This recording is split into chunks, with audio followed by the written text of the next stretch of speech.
Welcome to lecture number 24. This is topic 3.9, the Constitution. The theme is politics and power. The objective is explain the continuities and changes in the structure and functions of the government with the ratification of the Constitution. We'll look at what the government was like before with the Articles of Confederation, and then what it was like after with the Constitution, what stayed the same and what changed from one government to the other. There's only one key concept, and it says the delegates in the states participated in the Constitutional Convention that created a limited but dynamic central government, embodying federalism and providing for a separation of powers between its three branches. One of the things that remain the same is that both of these governments were built upon popular sovereignty. The Constitution begins with the preamble of "we the people." That is a significant phrase in the Constitution because it is automatically given the power to the people. It begins with the people. It doesn't say we the states of New York, New Jersey, New Hampshire, Rhode Island, Georgia, South Carolina, etc. It begins with we the people. So it means that the people are going to be the ones that form this government, that it derives its powers from them, and the government is going to ultimately be accountable to the people. Something else that is similar to the Articles of Confederation is that there was still a sense of limited government. The way that the Constitution provided that limited government was through checks and balances. The separation of powers assured restraint on government. The Articles of Confederation didn't have checks and balances because they really didn't have separate branches.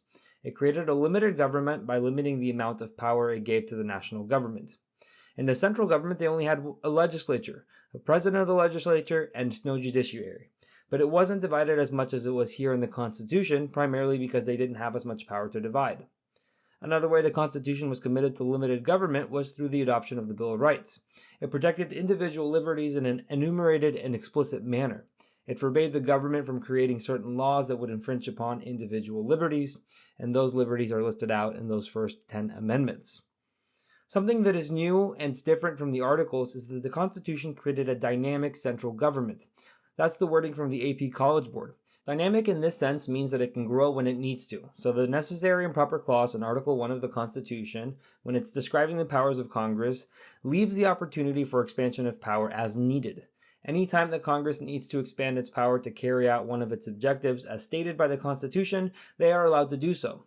That's going to be used over time to where the power of the federal government is going to grow and grow to where it is today. Sometimes its growth in power is at the expense of the state governments. Federalism was a completely new phenomenon here in our U.S. government. We had stronger central government that was made up of these state governments that had lesser powers. The power structure here maintained the importance of states in certain issues, but in most cases the federal government was supreme. It is also explicitly listed in the Constitution in the Supremacy Clause.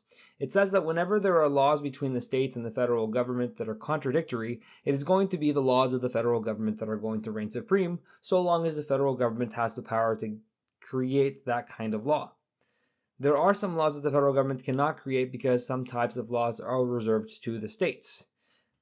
Alright, we have a very short recap for today because it is a very short lecture. It is the Constitution created a federalist system with protections against abuses of power.